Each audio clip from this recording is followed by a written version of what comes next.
আমরা আসলে অবাক হয়ে যাচ্ছি যে তত্ত্বাবধায়ক সরকারের প্রধান উপদেষ্টাকে বারবার বলা সত্ত্বেও সে কোনো গুরুত্ব দিচ্ছে না এবং আমাদের হিন্দুদের প্রতি যে নির্যাতন যেভাবে হয়েছে এখনো চলমান, আরো বেশি করে চলতেছে, কতদিনও বাড়ি পুড়িয়ে দিয়েছে।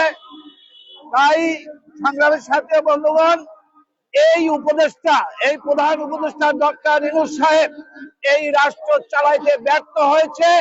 আমি মনে করি ওনার মতো নিরজ্জক এই পৃথিবীতে আর নাই। উনি হিন্দুদেরকে উনি নিরাপত্তা দিতে পারতেছেন না, উনি বৌদ্ধদের নিরাপত্তা দিতে পারতেছেন না, খ্রিস্টানদের না, এবং নিরীহ মুসলমান ভাইদেরকেও উনি নিরাপত্তা দিতে পারতেছেন না।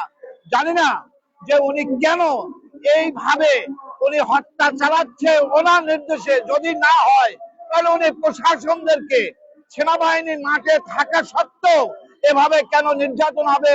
নারী ধর্ষণ, আপনার শিশু ধর্ষণ এবং হত্যা, যেমন দীপু দাসকে যেভাবে হত্যা করেছে, এটা কোন পৃথিবীতে এ ধরনের কোনো হত্যা হয়নি।